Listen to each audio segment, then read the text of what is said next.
Been a while since we've talked about Falcon and the Winter Soldier, because the whole world pretty much stopped. But at last, we've got some juicy Marvel news that I'm sure you have not heard of. Or maybe you did, but either way, I gotta talk about it. What's up, everybody? It's Josh. Welcome back to the channel. Smash that like button like you're a flurgan. And let's get right into this video. Now, this comes from Charles Murphy and his website, murphysmultiverse.com. I recommend you go check out the full breakdown on his site. This report is about a week old, but it's really dang interesting, and I want to bring it up to you. Now, I want to issue a slight spoiler warning here. If you want to go into Falcon and the Winter Soldier fresh, maybe skip off of this video now. And I also want to make mention of the fact that Charles revealed on Twitter that some people at Marvel were very pissed off after he did this exact report. So there's definitely something juicy in here that Marvel does not want you to know about. Now, in this article, Charles is talking about a photograph from the set location of Madripoor, which he is the person that scooped that Madripoor was going to be in Falcon and the Winter Soldier in general, and people were pretty upset with him about doing that. But he's indicating here that there is a location called the Stinger's Strip House. He goes on to talk about a small part of a Jonathan Hickman comic book where they were revealing a bunch of Nick Fury's secret bases. And in that comic book, there is a secret base of Nick Fury's in Madripoor called the Stinger. Now, Charles also references a bar in Madripoor that he believes will be coming into the series called the Brass Monkey or the Bronze Monkey. Brass Monkey, funky monkey.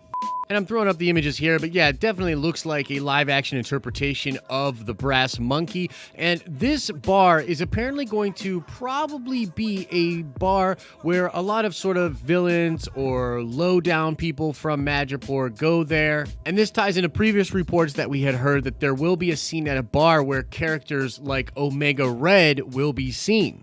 Now, it's also important to note that there's a bunch of photographs taken with the actual actors in Madripoor from the Daily Mail. And I'm putting up a bunch of these photographs here. But what I'm starting to believe is that Sam Wilson, Bucky Barnes, and Zemo are all going to be together, working together in some kind of a fashion in Madripoor, and Sharon Carter and S.H.I.E.L.D. are actually going to be coming after them, like chasing them, like they're on the run from S.H.I.E.L.D. and Sharon Carter. Now, what Charles indicates in his report is he believes what is happening here is that the boys that are on the run are actually going to Madripoor to break into the Stinger, which will be the secret Nick Fury base in Madripoor. They're going there to get supplies and likely information on whatever kind of a weird mission they are on together. Now, that in of itself is very cool. And again, that's a good article by Charles. You should go check it out. This is kind of a big deal. But the thing that it made me think of was the possibility of Nick Fury and the secret base tying into the Mutants. As I just mentioned, there's this big rumor that Omega Red is going to be seen in the show, and possibly other mutants will be seen there as well.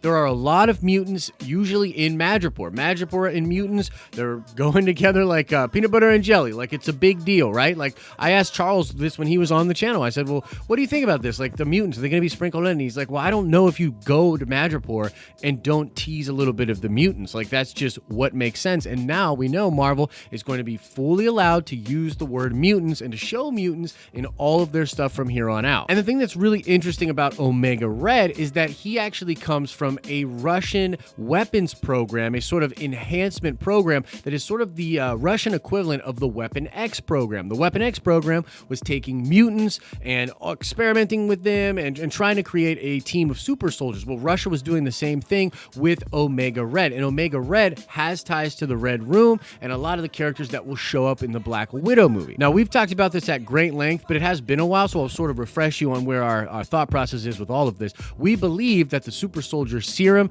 and perhaps General Ross himself will be the thing that ties the Black Widow movie to Falcon and the Winter Soldier. There's a lot of speculation about how the super soldier serum is going to be both in the Black Widow movie, maybe taken out of the Red Guardian's blood and then tried to craft into the actual widows that are in that movie, but also that Ross will be getting a hold of that, and they'll be doing some version of it that comes with mind control, again, both in the Black Widow movie and in Falcon and the Winter Soldier. Right now, the big rumor is that Sam Wilson will be offered to have all of his sins and crimes forgiven by the U.S. government and given the opportunity to be the official Captain America if he takes the super soldier serum. He decides not to because of the Isaiah Bradley character and the dark history of super soldier serums and the American government, and so then they give that to John Walker, and John Walker becomes Captain America. He gets the super soldier serum, becomes very strong, but there's a mind control element with the serum. But I wouldn't be surprised if there is mention of the Weapon X program or of mutant kind itself in the Nick Fury secret stinger base in Madripoor. It just makes sense. And the more I thought about it, the more I was like, this is the perfect way to do this. Nick Fury is the super spy. He's the guy with all the secrets. He would be the one to know about mutants. If mutants had been around, and if the Weapon X program was a real thing that existed, maybe even before the Avengers, right?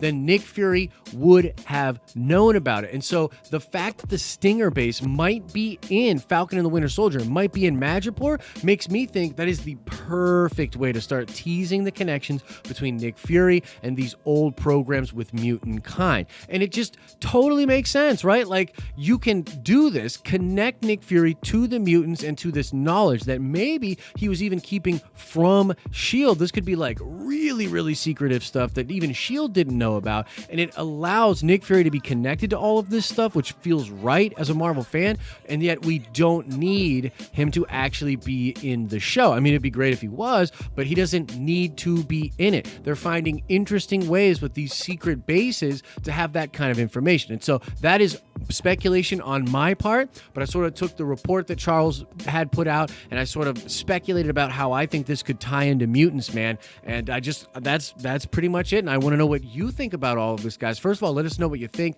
about the Brass Monkey Bar being in Madripoor, about mutants showing up in Falcon and the Winter Soldier, about the connections between Black Widow and Falcon and the Winter Soldier, and the possibility of a secret Nick Fury base being in the Falcon and the Winter Soldier show, and my personal theory that this will be a great way to tie the existence of mutants to Nick Fury and to these other MCU properties. Like the Weapon X thing can be tied in canonically now. You know, Omega Red and the Russian equivalent can be tied into the MCU now. So I think that's the way they're going to do it.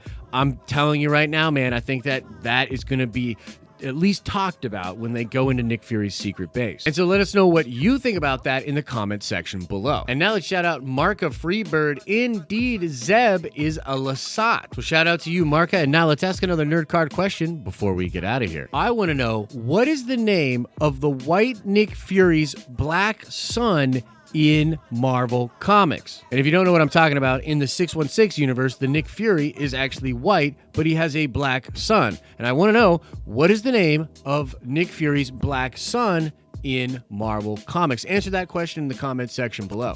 If you absolutely need more nerdy content, click or tap over there to watch some more of our videos, or come on by our live streaming channel where we stream every day at 10 a.m. Eastern Standard Time, Monday through Friday. Like the video if you liked it, and if you want to take your support to the next level and join these amazing people you see below, check out our Patreon for some behind-the-scenes content. As I always say, I hope you're having an awesome and a nerdy day, and I'll see you in the next video.